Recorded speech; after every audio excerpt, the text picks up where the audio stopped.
ॐ तव कथामृतं तप्तजीवनं कविभिरीडितं कल्मषापहं श्रवणमङ्गलं श्रीमदाततं भुवि गृह्णन्ति ये भूरिदा जनाः। श्री रामकृष्ण वचनामृत। ठाकुर श्री रामकृष्ण देव दक्षिणेश्वर में मणिरामपुर तथा बेलघर के भक्तों के साथ वार्तालाप कर रहे हैं। वही प्रसंग चल रहा है। श्री रामकृष्ण देव कहते हैं, गृहस्थी में रहो अथवा कहीं भी रहो, ईश्वर मन को देखते हैं। कौन किस स्टेशन पर है ये ईश्वर नहीं देखते। कौन क्या चाहता है इसको ईश्वर देखते हैं। इसलिए बोल रहे हैं, गृहस्थी में रहो अथवा कहीं भी रहो। गृहस्थ, संन्यास, वानप्रस्थ, ब्रह्मचर्य आश्रम, ये सब आगे आगे आश्रम होते थे। इसकी अभी भी इसकी अवधारणा है विभिन्न जगहों पर, और जो जिस स्टेशन पर भी है उसका मन भगवान देखते हैं। कहते हैं, विषय बुद्धि वाला मन तो मानो भीगी या सलाई के समान है। चाहे कितना भी रगड़ो वो दिया सलाई नहीं जलती है। इसलिए दिया सलाई को जलाना है तो पहले विवेक वैराग्य की आग में उसको सुखाना पड़ेगा। सत्संग भी रहने से विवेक वैराग्य बढ़ता है। जितने भी उपाय हो सकते हैं इसका अवलंबन करके वो भीगी दिया सलाई को सुखाना पड़ेगा पहले, उसके बाद घसना। उसके बाद घसने से जलेगी। भीगा है उस समय घसने से कोई लाभ नहीं। इसलिए जो कोई भी साधन भजन किया जाता है, यदि पवित्र मन से न हो तो इसको भीगी दिया सलाई वाला बोले, और धीरे धीरे सत्संग और साधना के फलस्वरूप धीरे धीरे ये सूख जाएगी। वैराग्य विवेक का संचार होगा और फिर जलने लगेगी। भक्ति भाव सभी का उद्रेक होगा। कहते हैं, एकलव्य ने मिट्टी के बने द्रोण अर्थात अपने गुरु की मूर्ति को सामने रखकर बाण चलाना सीखा था। पिछले बार हम लोग देखे थे, एकलव्य के दिल में हो गया कि गुरु द्रोणाचार्य से सीखेंगे, वो नहीं सिखाए क्योंकि वो राजगुरु थे, उनकी बाध्यता थी। राजा के अपॉइंटेड गुरु थे और दूसरे को कैसे सिखाएं। इसलिए किंतु श्रद्धा को कोई नहीं रोक सकता। श्रद्धा जहाँ जिसकी जहाँ है वहीं शक्ति का उन्मेष होता वो होगा। श्रद्धावान लौटे ज्ञान। चाहे गुरु माने, गुरु फिजिकली एक्सेप्ट करे या ना करे, यदि शिष्य के अंदर श्रद्धा है तो गुरु शक्ति जरूर शिष्य को एक्सेप्ट करेगी। ऐसा हम लोग देखते हैं, रामानंद जी वो बनारस में रहते थे, कबीरदास जी के गुरु। वो मंत्र दीक्षा नहीं देते थे, लेकिन कबीरदास जी चाहते थे शिक्षा लेंगे, मंत्र लेंगे, लेकिन वो किसी प्रकार से लेंगे तो वो एक उपाय सोचे। उपाय क्या? वो नित्य रामानंद जी गंगा में नहाने के लिए भोर में ही जाते थे। बूढ़े आदमी थे, बूढ़े संत थे, नीचे जाते हैं तो सीढ़ियों, वहाँ थोड़ी ऊंची ऊंची सीढ़ियाँ हैं, उन सीढ़ियों से उतरना पड़ेगा। तो वो कई दिन देखे कि महात्मा जी किस रास्ते से जाते हैं, तो प्राय बुजुर्ग लोग प्राय एक ही रास्ता से डेली आना जाना करते हैं। तो वो उनको मालूम हो गया रास्ता और समय भी मालूम हो गया। फिर जाकर एक सीढ़ी के नीचे वो लेट गए, सोए नहीं, लेट गए। और रामानंद जी जैसे ही पैर दिए, शरीर का स्पर्श तो अलग होता है, तो राम हे राम राम कह उठे। मैंने जो स्वतः स्फूर्त शब्द है वो राम राम उनके मुंह से निकला। राम राम मुझसे भूल हो गया, किसी के ऊपर मेरा पैर पड़ गया, ऐसी चिंता करके राम नाम उनके मुख से निकला। और कबीरदास जी उसी को गुरु मंत्र मान लिए और उसी की साधना की और बाद में सिद्ध महापुरुष हो गए। तो श्रद्धा से ज्ञान होता है, श्रद्धा ही मुख्य बात है।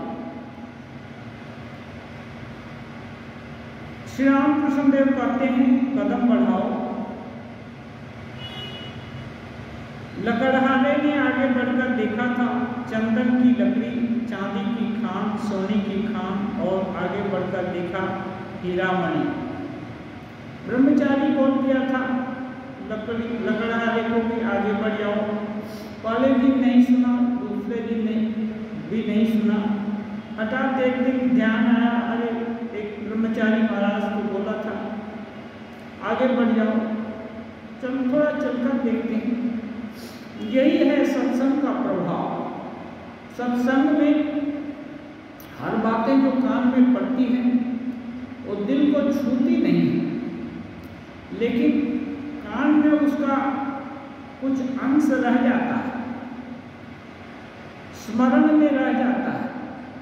जब अनुकूल परिस्थिति आती है तो वो वही चीज सुनाई देती है कि अच्छा यहाँ से तो ये चीज सुने थे, और उसका अर्थ भी स्पष्ट हो जाता है। क्योंकि कोई चीज विनष्ट नहीं होती है। इस संसार में एक तरह से एनर्जी नष्ट नहीं होती। तो एनर्जी, शाब्दिक शब्द की एनर्जी, कर्म के माध्यम से चित्त ग्रंथि जो है उसमें जाकर अटक गई है, लेकिन उसका रिएक्शन बाद में, बहुत बाद में कभी कभी होता है, याद पड़ जाता है। तो इस लकड़हारे को याद पड़ा, चलो थोड़ा आगे देखकर देखते हैं। फिर आगे बढ़कर देखा चंदन की लकड़ी है, पूरा चंदन काट कर धनी हो गया। फिर कुछ दिन के बाद और सोचा आगे बढ़ने के लिए, तो बोला है आगे बढ़ा तो चांदी की खान, और आगे बढ़ा तो सोने की खान, और आगे बढ़ा तो हीरा मणि, सब उसको मिला। ऐसे ही साधन मार्ग में आगे बढ़ने से बहुत कुछ प्राप्त होता है और अंत में भगवत प्राप्ति, ब्रह्म ज्ञान होता है। तब फिर और पाने का जरूरत नहीं होता, सब पूरा हो जाता है। विद्यते यन्ते ग्रंथि सिद्ध्यन्ते सर्व संशया क्षीयन्ते चावस्य कर्माणि तस्मिन् दृष्टि परावरे, मुंडक उपनिषद में। तब हृदय की गांठ छिन्न भिन्न हो जाती है, सब संशय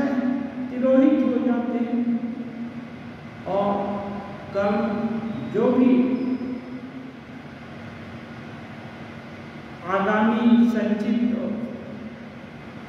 सभी कर्म का क्षय हो जाता है।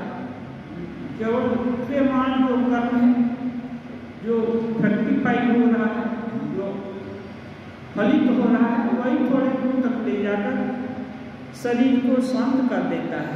बाकी सभी कर्म नष्ट हो जाते हैं ऐसे महापुरुष के। श्री रामकृष्ण देव कहते हैं, जो लोग अज्ञानी हैं वे मानो मिट्टी की दीवार वाले कमरे के भीतर हैं। भीतर भी रोशनी नहीं है और बाहर की किसी चीज को भी देख नहीं सकते। ठोस मिट्टी की दीवार है तो भीतर में भी रोशनी नहीं है और बाहर में कुछ नहीं देख सकते। ज्ञान प्राप्त करके जो लोग संसार में रहते हैं वे मानो कांच के बने कमरे के भीतर हैं। कांच का कमरा है तो उस तरफ क्या है वो भी दिखाई देता है, इस तरफ क्या है वो भी दिखाई देता है। इसका मतलब साधारण आदमी का जो नेत्र है एक पर्दे तक सीमित रहता है। ज्ञान का पर्दा है मानो मिट्टी की दीवार है, उसको भेद कर उसकी दृष्टि नहीं जा सकती। लेकिन जब ज्ञान हो जाता है, ज्ञान प्राप्त कर लेता है, तब ये बैरियर टूट जाता है, तभी उसकी दूसरी दृष्टि भी खुल जाती है। ये दृष्टि तो उसको जन्म से ही प्राप्त है और दूसरी दृष्टि योगज दृष्टि वो खुल जाती है। फिर जो साधारण लोग नहीं देख पाते वो भी वो देख पाता है। तो इसको कहते कांच के समान, माने जहाँ कहीं भी उसको दृष्टि फैलाता है वो व्यवधान नामक चीज नहीं रहती है और चीज जहाँ इच्छा होती है सब देख पाता है। देख पाता है इसका मतलब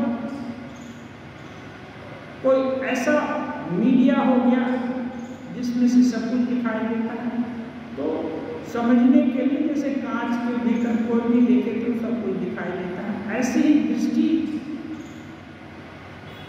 वहाँ ये जो माया खत्म नहीं होती, उसके सामने माया का रहस्य उद्घाटित हो जाता है और वो माया के बाद की चीज भी देख सकता है, माया के अंदर वाली भी देख रहा है। भीतर रोशनी बाहर भी रोशनी, भीतर की चीजों को भी देख सकते हैं और बाहर की चीजों को भी। जब ज्ञान हो जाता है तो बाहर की चीज क्या है,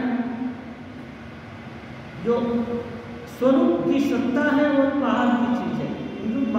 साधारण लोग को तो केवल इधर की ही चीज दिखाई देती है, हाँ, ये लिमिटेड दृष्टि, और अंदर की चीज मैंने ये जो जन्मजात मिला हुआ है ये दोनों चीजें उसको दिखाई पड़ने लगती हैं।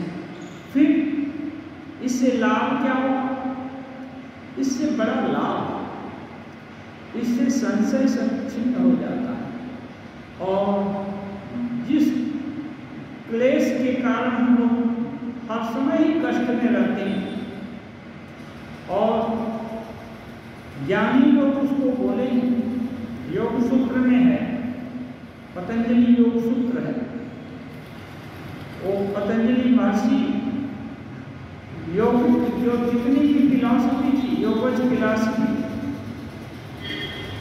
उसके जितने भी सिद्धांत थे सबको एकत्र करके एक पुस्तक का आकार दी। उसमें एक सूत्र है, परिणाम कोई भी चीज है बदलता है, आज है अभी है थोड़े ही देर बाद बदल जाता है। परिणाम ताप, उससे सुख भी मिलता है दुख भी मिलता है। उधर पंक्ति करती है, उससे सुख भी मिलता है और दुख भी मिलता है। तो ताप संस्कार, शुभ अशुभ संस्कार भी है, संस्कार गुण वृत्ति विरोध, गुण कई प्रकार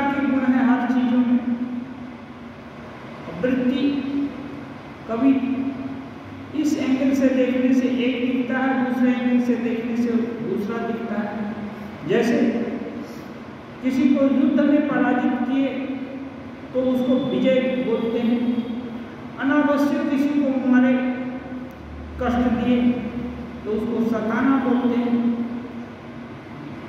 युद्ध में भी कष्ट देना पाना होता है, लेकिन उसमें विजयी हुए तो जय होता है, और ऐसे सताना तो चीज बदल जाती है।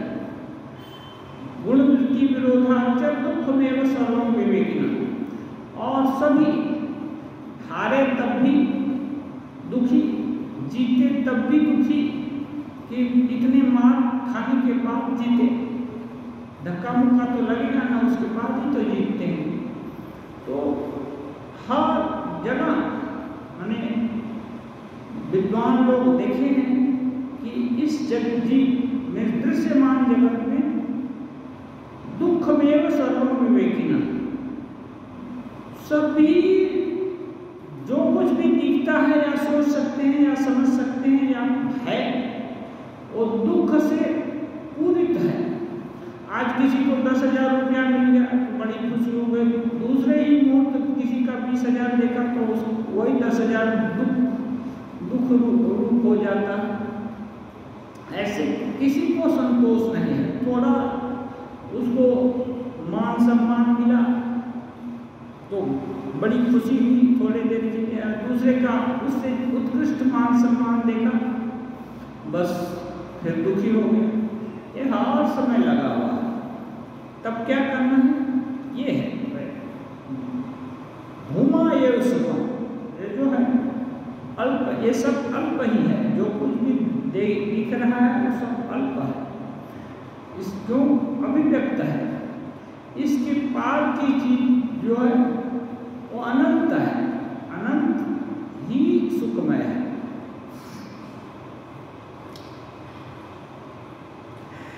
ब्रह्म और जगन माता एक हैं।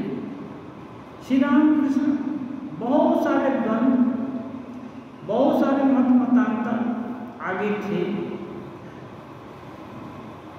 अद्वैतवाद, द्वैतवाद, विशिष्टाद्वैतवाद, शाक्त और शैव, क्रिस्तान, मुसलमान, बहुत सारी मान्यता।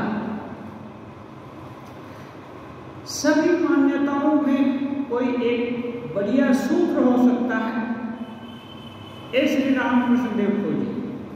माने जितनी भी मान्यता है या हो सकती है या होगी, सभी श्रेष्ठ लोग का, आध्यात्मिक पुरुषों का एक ही रुझान है कि कैसे इस माइक जगत से छुटकारा पाकर जो स्वरूप है उसकी झलक पाई जाए, या स्वरूप का दर्शन हो या भगवत दर्शन हो।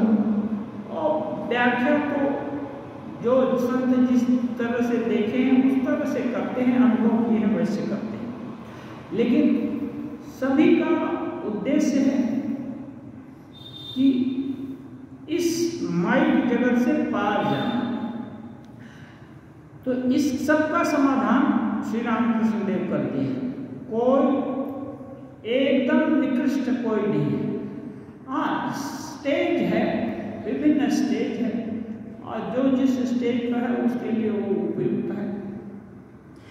एक के अतिरिक्त और कुछ नहीं है, एक के अतिरिक्त और कुछ नहीं है। वे परब्रह्म जब तक मैंपन को रखते हैं तब तक दिखाते हैं कि वे आद्या शक्ति के रूप में सृष्टि, स्थिति व प्रलय कर रहे हैं। आद्या शक्ति के रूप में सृष्टि, स्थिति और प्रलय कर रहे हैं। आद्या शक्ति जैसे आई, सृष्टि किया, पूरी भिन्नता हो गई, सब कुछ अलग हो गया। एक ही चीज, पत्थर भी बन गया, सजीव भी बन गया, निर्जीव भी बन गया, और उसमें भी बहुत, कोई छोटा बन गया, बड़ा बन गया, अणु बन गया, कोई बृहद बन गया। यानी इस सृष्टि को देखकर कोई समझ नहीं सकता सहज में, जो साधारण बुद्धि से, कि ये सब एक ही है। लेकिन एक ही से सब निकल गया। ये माया का, आद्या शक्ति माया का खेल। जो ब्रह्म है वही आद्या शक्ति है। श्री राम कृष्ण बोलते हैं सर्प है, सर्प सोया हुआ है तो मानो ब्रह्म के समान है। एक्टिव हो गया तो हिलने डुलने लगा तो उसको देखकर ही प्राण सूख जाते हैं। ऐसे निर्जीव जैसा पड़ा हुआ तो लोग सोचता मरा हुआ है, तो उससे किसी को कोई भय नहीं। और जैसे ही सब हिलने लगा अपने से, पूरा कान खड़ा हो जाएगा कि मैं यहाँ से हटना चाहिए, हटाना चाहिए, जो कुछ भी यहाँ खतरा है। ऐसे ही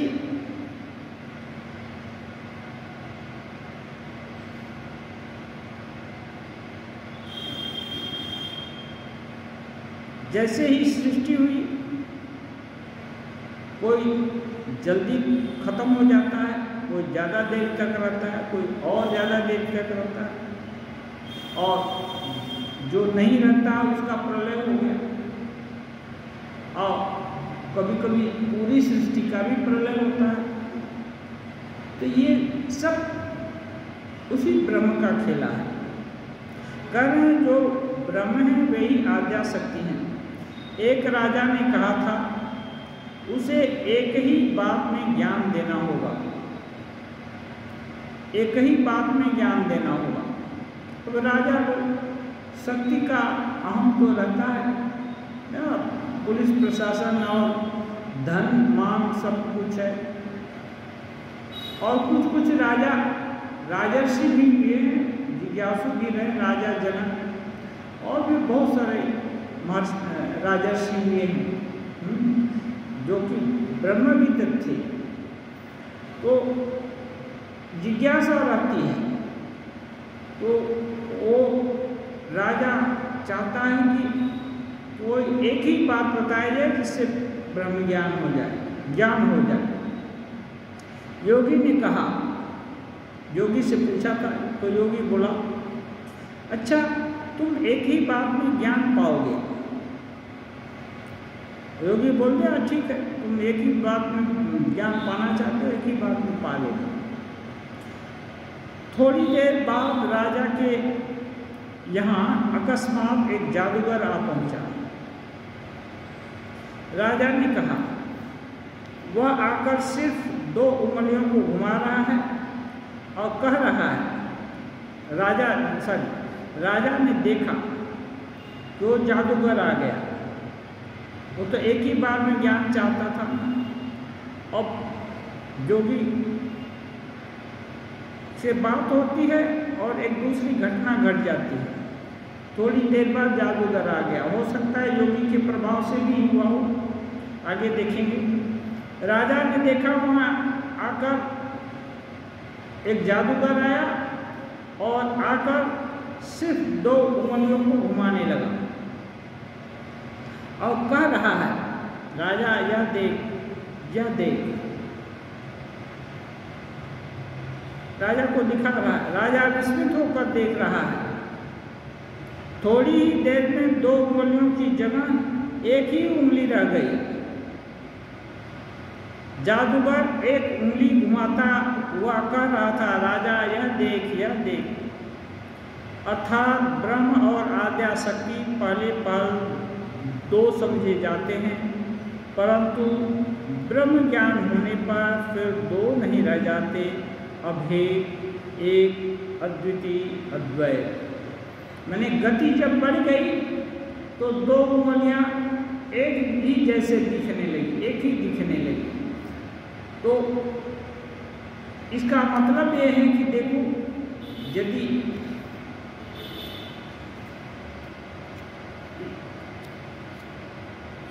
बुद्धि सूक्ष्म होती है तब एकत्व के दर्शन होते हैं।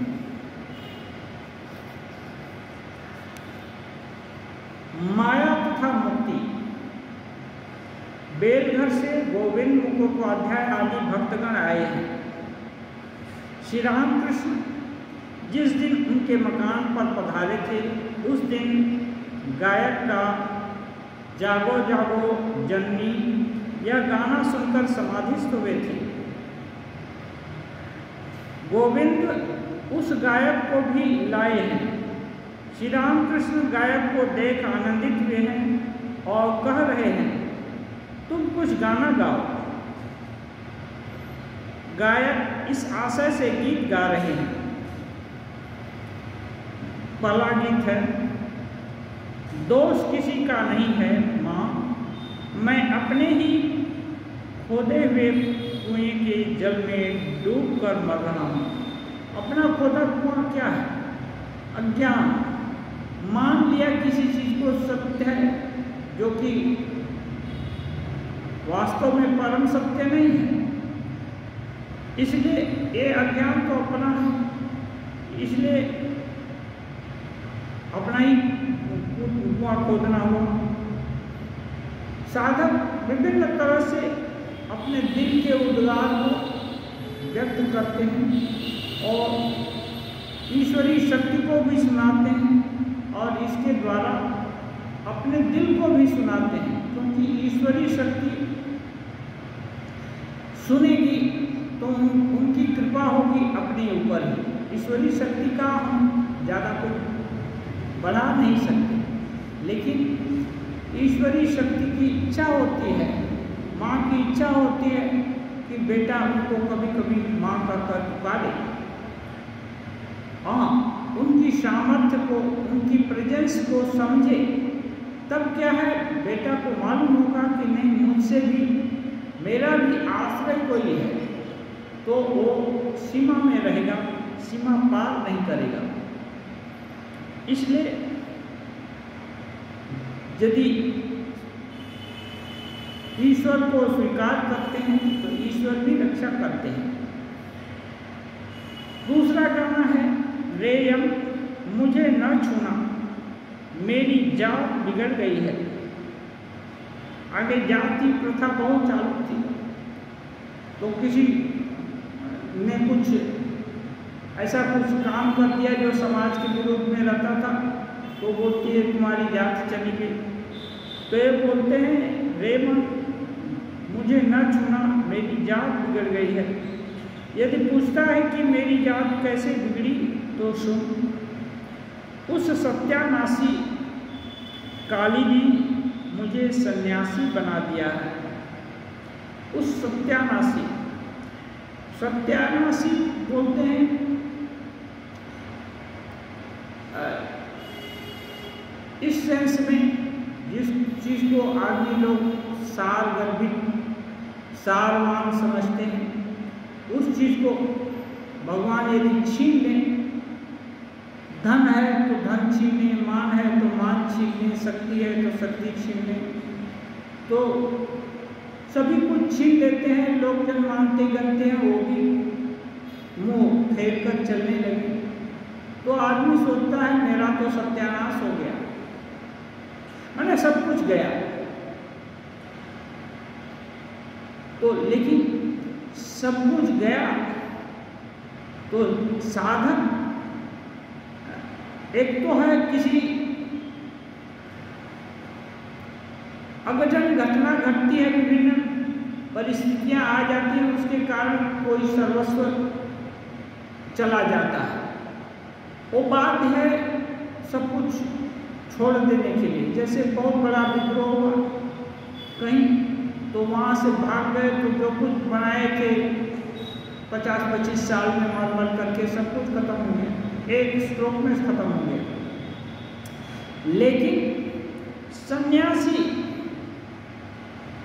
वो भी माँ का ही आश्रय लेता है और सब कुछ राज्य है, चक्रवर्ती सम्राट है, सब सुख है, लेकिन माँ ने उसके दिल में वैराग्य की अग्नि जला दी,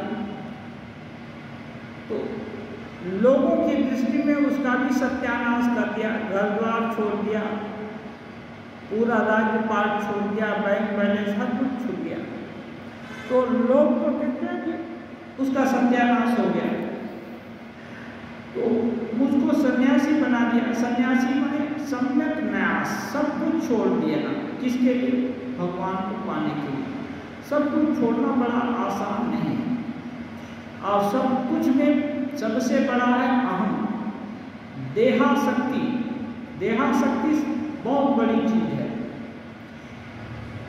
सभी आसक्ति, धन की आसक्ति, घर की आसक्ति, ये सब छूट सकती है, लेकिन देह की आसक्ति छोड़ना बड़ा मुश्किल है, और अपने देह की आसक्ति तो ये भी छोड़ना पड़ता है। भगवान जहाँ ले जाएंगे, जैसे रखेंगे, जो खिलाएंगे वही खाना होगा, जो पहनाएंगे वही पहनना होगा, सम्मान देंगे तो भी सिरोधार्य करना होगा, अपमान करेंगे तो भी सिरोधार्य करना पड़ेगा। सुख दुखे समय कृत्वा लाभा लाभा जय जय, इतना आसान नहीं है। लेकिन साधक कहता मुझे तो सन्यासी बना दिया, तो सन्यासी बना दिया तो क्यों कहता है बना? इसीलिए कहता है माँ तूने सन्यासी बना दिया, तो अब मेरे लिए तेरे सब सिवा और कोई आसरा नहीं है। अब एक तू ही आसरा है, क्योंकि सब कुछ तो तुमने छुड़वा दिया, खत्म करा दिया। ये गाने का भाव। अगला गाना है जागो जागो जननी, कितने ही दिनों से कुल कुंडलिनी मूलाधार में सो रही है। माँ अपना काम साधने के लिए मस्तक में चलो, जहाँ पर सहस्र दल पद्म में परम शिव विराजमान है। षट चक्र को भेद कर हे चैतन्य रूपिणी मन के दुख को मिटा दो। साधना बहुत तरह से होती है, इतनी तरह की प्रार्थना है। कोई जो योगिक क्रिया का अवलंबन करते हैं, ये गाना उनके लिए है। योगिक क्रिया, ठाकुर बोलते हैं भक्ति के द्वारा भी योगज सिद्धि प्राप्त होती है, कुंभक हो जाता है भक्ति से भी। लेकिन श्वास प्रश्वास का एक करके आया, उसको नियमित करके भी कुंभक होता है। तो बहुत तरह की साधना है, किसी भी साधना से कुंभक हो सकता है। तो जो साधक इस मामले में जागरूक है, उनके लिए वो माँ से प्रार्थना भी करते हैं, क्योंकि व्याकुलता एक ऐसी चीज है चाहने से मिलती है। तो व्याकुल होकर कोई चीज चाहना, और वो चाहत यदि एक की हो, श्रेष्ठ की हो, तो उसमें लगन भी बढ़ जाता है, और जल्दी से वो कैसे अपना हो जाए, क्या प्रयास कर दें, कौन सी कमी रह गई, कौन सा दोष रह गया जिसको कि दूर कर दें, या कौन सी प्रार्थना कर लें कि ये काम जो है, जो आगे के महापुरुष लोग बताए, जिनको दर्शन हुआ है वो बताए, ये कैसे भी करके पूरा हो जाए। तो ये योग जो मूलाधार में सुषुप्त कुंडलिनी महाशक्ति सबके मूलाधार में विराजमान है। मेरुदंड के सबसे निचले भाग को मूलाधार करते हैं, वहाँ सबके अंदर शक्ति है, लेकिन इस शक्ति को कोई बायोलॉजिकल इंस्ट्रूमेंट नहीं देख सकता है, योगी लोग देख सकते हैं, और ये ध्यान गम्य है, योग के द्वारा गम्य है। ऐसे नहीं देखा जा सकता, नहीं अनुभव किया जा सकता। योगी लोग देखते भी हैं, अनुभव भी करते हैं, इसका फल भी पाते हैं। श्री रामकृष्ण इस गीत में सचक्र भेद की बात है। ईश्वर बाहर भी हैं, भीतर भी हैं। वे भीतर से मन में अनेक प्रकार की लहरें उत्पन्न कर रहे हैं। षटचक्र का भेद होने पर माया का राज्य छोड़ जीवात्मा परमात्मा के साथ एक हो जाता है। इसी का नाम है ईश्वर दर्शन। यानी एक घर में राजा बैठा है, 6 दरवाजे के बाद राजा सबसे 200 लोग यदि राजा के पास जाएं, अभी नमक नहीं है, अभी झाड़ू देना है, कहाँ झाड़ू मिलेगी, कहाँ क्या करना है, हर प्रश्न का उत्तर यदि राजा से ही समाधान दिया जाए तो राजा तो हैरान परेशान हो जाएंगे। इसीलिए राजा का काम है वो प्रमुख निर्णय राजा लेंगे। इसलिए जीवात्मा है वो राजा है, यह जो आत्मा है, अब वो उनका स्थान 6 दरवाजे के बाद में है, लेकिन उनके ही प्रभाव से बाकी भी दरवाजे, क्योंकि मकान तो उनका ही है, उनका ही मकान है, तो उनके ही नौकर चाकर या उनके ही जो भी देख रेख करने वाले सब वहाँ होंगे। तो ऐसे ही माया के राज्य से जो में विभिन्न प्रकार का अनुभव होता है वो सब आत्मा है बोल करके होता है। तो जो आत्मशक्ति है वो सुषुप्त रूप से सामान्य जन के भीतर मूलाधार चक्र में रहती है और वो जगने से धीरे धीरे जब 6वें चक्र को पार करती हैं तब सहस्रार, तब दिव्य ज्योति का दर्शन होता है, तब भगवत प्राप्ति होती है, ईश्वर दर्शन उसको बोलते हैं, और निर्वाण की प्राप्ति जो भी है ये होता है। तो वहाँ तक जाने के लिए साधक प्रार्थना करते हैं और इसी इंगित में बताते भी हैं जो उच्च पदस्थ जो हो गए हैं रियलाइज सोल, वो लोग थोड़ा थोड़ा संधान बताते हैं, वो नहीं बताएंगे वहाँ के हाल चाल को, तो बाकी लोग कैसे समझेगा, बाकी लोग तो शब्द मात्र समझेगा।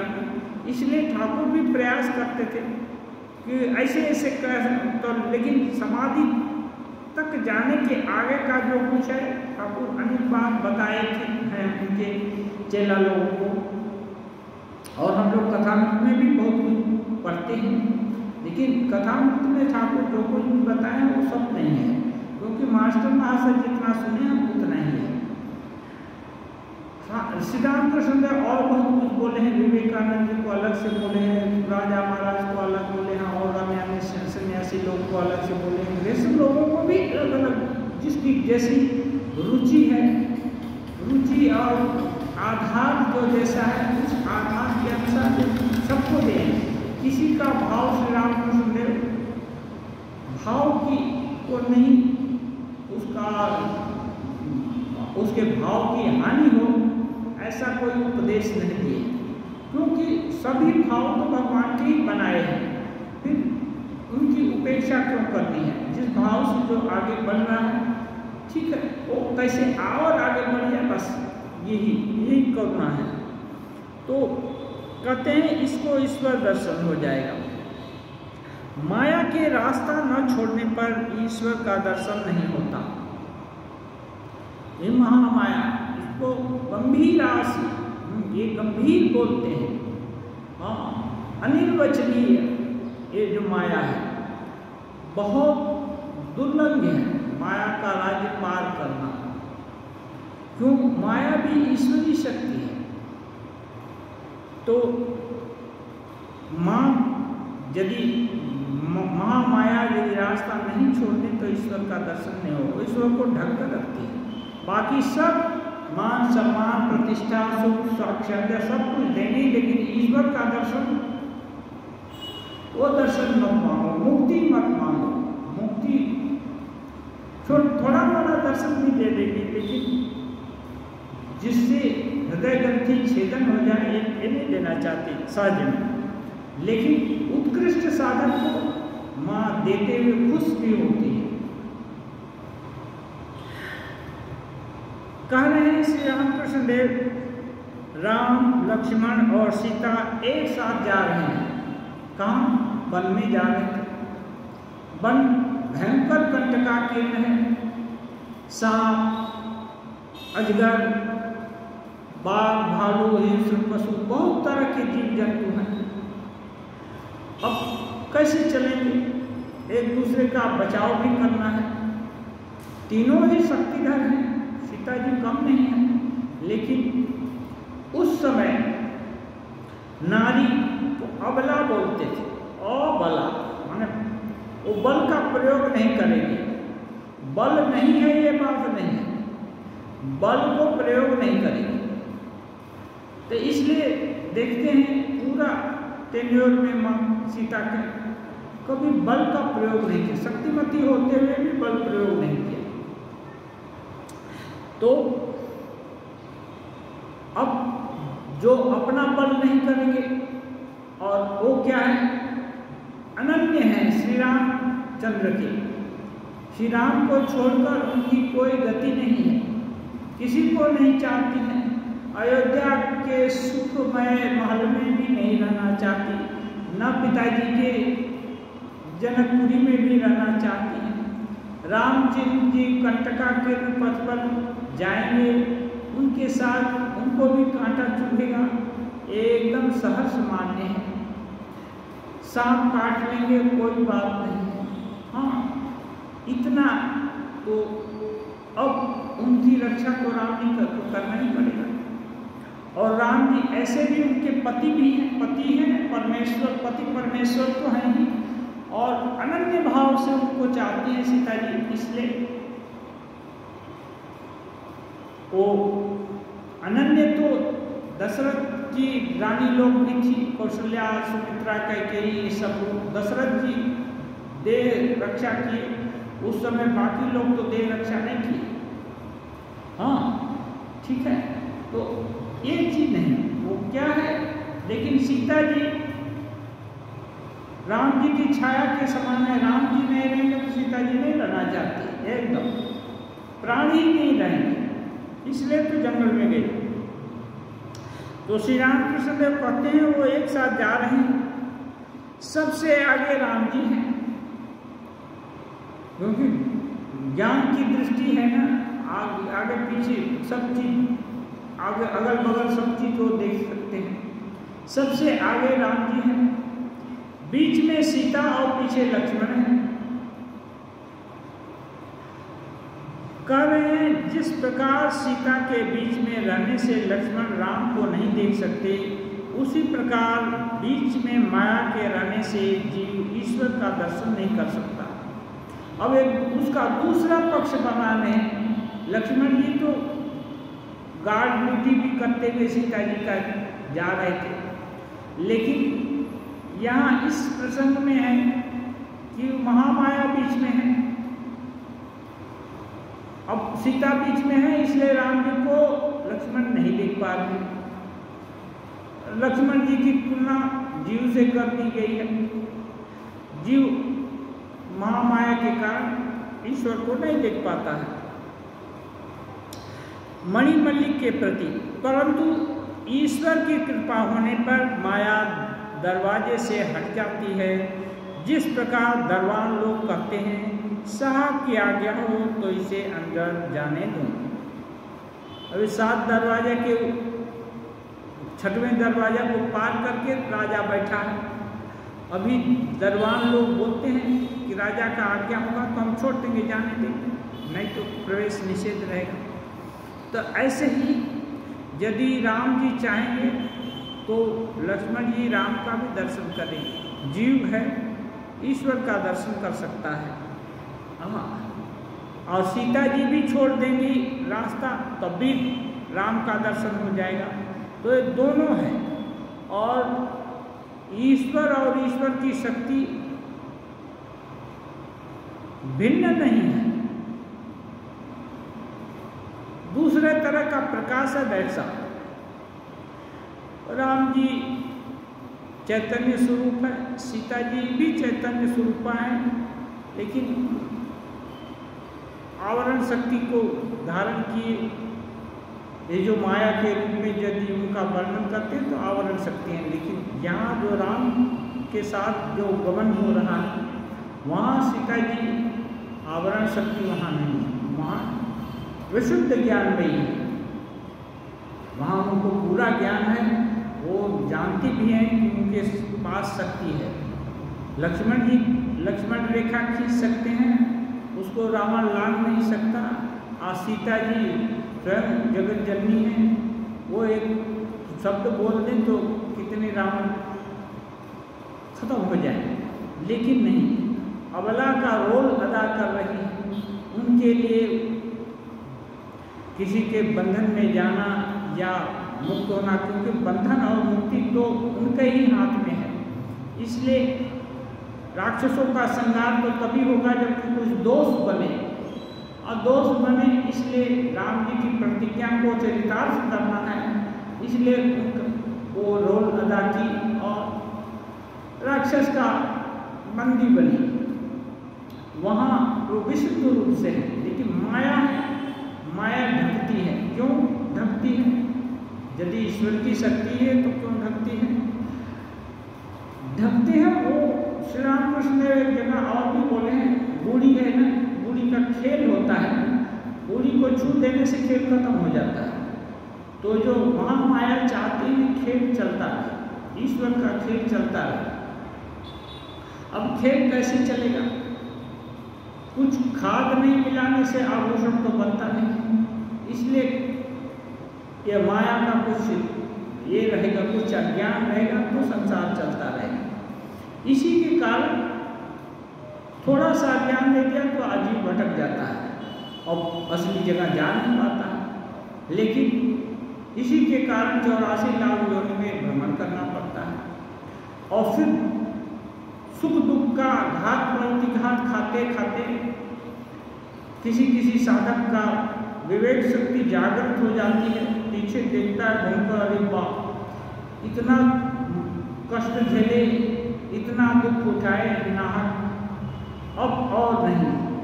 जब ये दिल में होता है अब और नहीं, तब साधना शुरू हो जाती है। श्री रामकृष्ण कहते हैं दो मत है, वेदांत और पुराण में।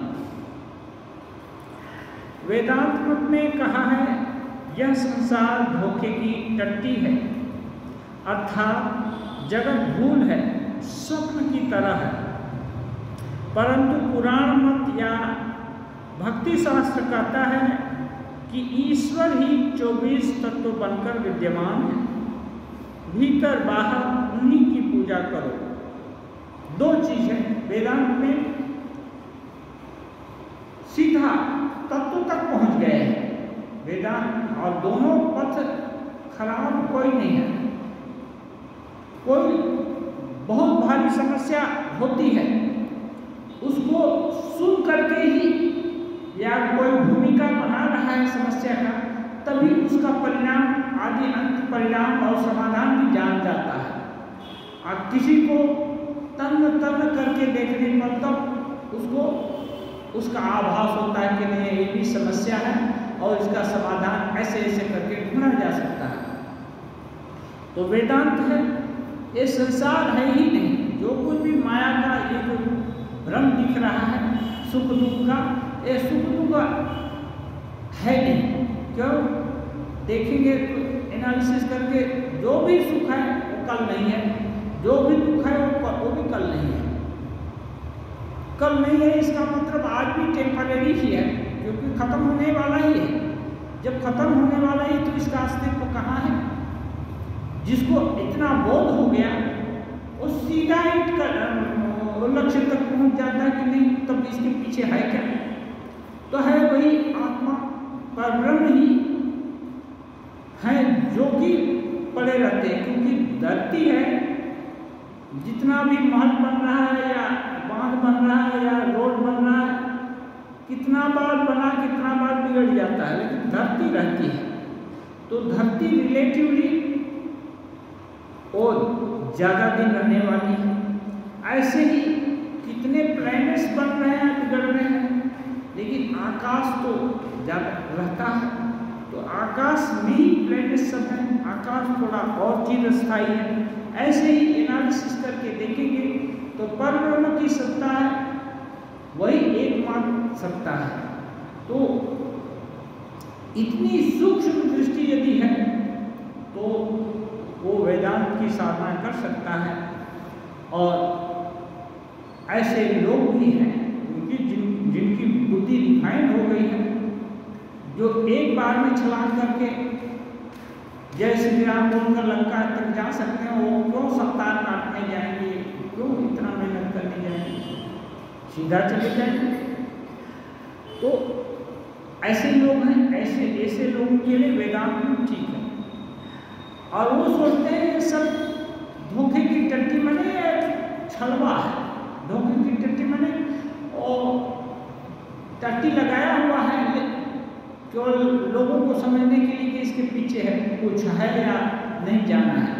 बस वस्तुतः इसका कोई अस्तित्व नहीं है, इसको कोई उजाड़ दे तो भी कोई आता जाता नहीं है, कोई देखने वाला भी नहीं है। और दूसरा मत है कि इस जो भी दृश्यमान जगत है, ईश्वर ही विभिन्न रूप में होकर खेला कर रहे हैं। वो सुखी भी हो रहे हैं, वो दुखी भी हो रहे हैं, वो दुख भी दे रहे हैं, दुख की रेमेडी भी खोज रहे हैं। कभी अच्छा भी बोल रहे हैं, कभी बुरा भी बोल रहे हैं, हर कुछ उनके ही कारण, उनके ही द्वारा वो ही कर रहे हैं।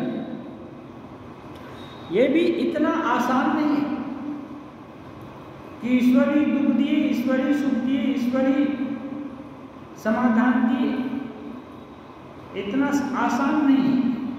ईश्वरी जल्लाद बन गए, ईश्वरी कृपालु बन गए। ये जब भयंकर कष्ट होता है तो समझ में नहीं आता कि इतने करुणामय हैं, वही इतना कष्ट दे रहे हैं।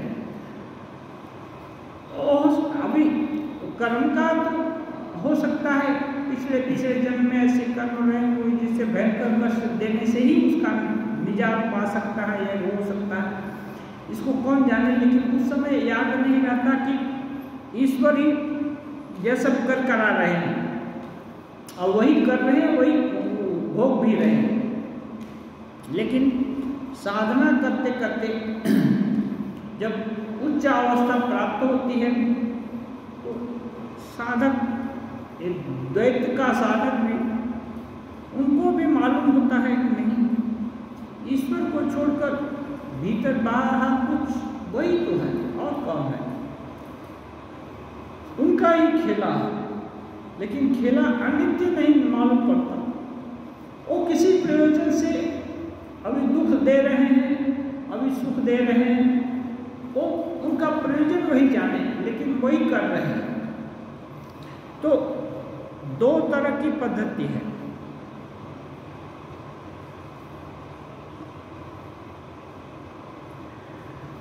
बाहर भीतर उन्हीं की पूजा करो, इसलिए ऐसा साधक बोलता है कि जब बाहर भीतर वही है तो उनकी पूजा करो। पूजा माने करना माने क्या? श्रद्धा अर्पण करना। भज सेवाया एक सूत्र है, पाणिनि सूत्र अष्टाध्यायी। भजना करना माने क्या? राम राम करना भी राम जी का नाम लेना है। राम जी के लिए कोई वस्त्र तैयार करना भी राम जी का ही काम है। राम जी के लिए घर बनवाना भी राम जी का काम है। राम जी के भक्त आएंगे, उनको खिलाने पिलाने की व्यवस्था करना भी राम जी का ही काम है। तो राम जी के लिए जो कुछ, राम जी के निमित्तार्थ जो कुछ किया जाए सब उनके लिए किया जा रहा है। ऐसे ही ईश्वर को राम जी माने, श्याम जी माने या जो कोई भी माने, उनके लिए। अब जब साधक की उच्च अवस्था होती है तो देखते हैं कि जीव जगत में हर कुछ वही बने हुए हैं। तो जब वही बने हुए हैं तो फिर सभी जगह उनकी आराधना, पूजा में उनको ही देखना या उनकी ही तृप्ति के लिए काम करना। जैसे दुखी हैं नारायण, तो दुखी नारायण के लिए सुख प्रदान करने का थोड़ा प्रयास करना। ये उनकी पूजा है। सुखी हैं, उनके सुख में उनको और क्या सुख दे सकते हैं, लेकिन उनके सुख में अपने को सुखी महसूस करेंगे तो उनको पता चलेगा कि नहीं, हमारे सुख से इसको ईर्ष्या नहीं है, ईर्ष्या नहीं है, तो उनको भी आह्लाद होगा कि नहीं, मेरे सुख को सब लोग चाहते हैं कि मैं सुखी रहूं, इसमें इन लोगों का भी भला है।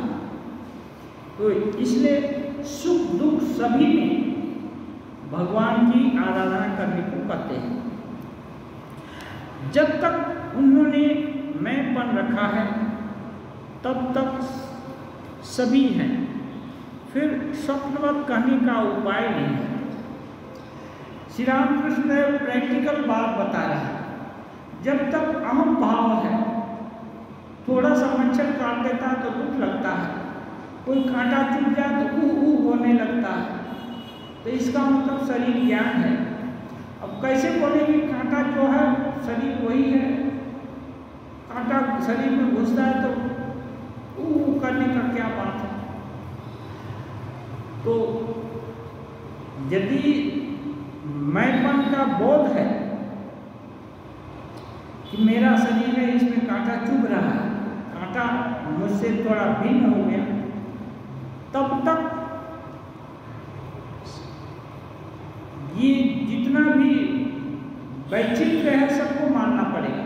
इसमें अच्छा को भी मानना पड़ेगा, अच्छा नारायण, दुष्ट नारायण, शिष्ट नारायण, लुच्चा नारायण, हाथी नारायण, महावत नारायण, अद्भुत नारायण। तो लेकिन एक जल से ईश्वर की पूजा होती है, एक जल को पान किया जाता है, एक जल से कपड़ा धोया जाता है, एक जल से शौच किया जाता है। ये सब ठाकुर विभिन्न तरीके से बोले हैं। हर जल एक ही जगह नहीं, विभिन्न तरह के जल का विभिन्न उपयोग होता है। ऐसे ही सब वैचित्र मानना होगा। फिर ये जगत स्वप्नवत है नहीं बोल सकते, ये वैचित्र सब उनका ही है। कुछ भूल हो रही है तो उसको सुधारना तुरंत अपना काम है। ऐसा नहीं कि भूल वो सुधारेंगे और लाभ हम पाएंगे। हाँ, जो कुछ भी अच्छा है सब मेरा और जो कुछ भी खराब है सब उनका। नीचे आग जल रही है, इसीलिए बर्तन में दाल चावल आलू उबल रहे हैं, कूद रहे हैं और मानो कह रहे हैं मैं हूँ, मैं कूद रहा हूँ। यह शरीर मानो बर्तन है, मन बुद्धि जल है, इंद्रियों के विषय मानो दाल चावल और आलू हैं, अहम मानो उनका अभिमान है। ये सभी चीज और कि मैं उबल रहा हूँ और सच्चिदानंद अग्नि है। सच्चिदानंद अग्नि को हटा दिया जाए तो ये कुछ भी नहीं उबलेगा। इसी प्रकार से मैं बड़ा हूँ, मैं धनवान हूँ, मैं गरीब हूँ, मैं दुखी हूँ, मैं सुखी हूँ, ये तभी तक हो रहा है जबकि उसके भीतर भगवत सत्ता है। वो हड्डी की डेड बॉडी हो जाता है। इवन डेड बॉडी में भी भगवान है, हाँ उसमें भी है, लेकिन प्रकाश बहुत कम हो गया। तो इसलिए उनकी सत्ता के कारण ही सभी शक्तिमान हैं। इसलिए संयम नियम और साधना और प्रयास सबकी जरूरत है। ऐसा साधक किसी को छोड़ता नहीं है कि नहीं सब स्वप्न है वत है, इसलिए भूल करते जा रहे हैं, भूल पर भूल करते जाएंगे चल जाएगा। नहीं, भूल करेंगे तो दंड मिलेगा, दंड सहने के लिए तैयार रहना है। अच्छा करेंगे भगवान आशीर्वाद देंगे, कृपा करेंगे, तो उसके लिए उनका विनम्र होकर के उनको सिरोधार्य करना पड़ेगा। सभी सद्गुण जो भी महापुरुष लोग बनाए हैं एक अच्छे साधक का के लिए, वो सभी का आहरण करना पड़ेगा, उसको बढ़ाना होगा सद्गुण को, और जो कुछ भी अवगुण है उनको कम करने का प्रयास करना होगा, सतत प्रयत्नशील रहना होगा। और जब अंत समय आएगा, सब कुछ एकाकार हो गया, तो फिर भगवत दर्शन हो जाएगा। ओम निरंजन नित्यम अनंत रूपम भक्तात्मकं पाधित विग्रहं वै ईशावतारं परमेशमीड्यं तं रामकृष्णं शिरसा नमामि। जननीं सार्वां देवीं रामकृष्णं जगद्गुरुं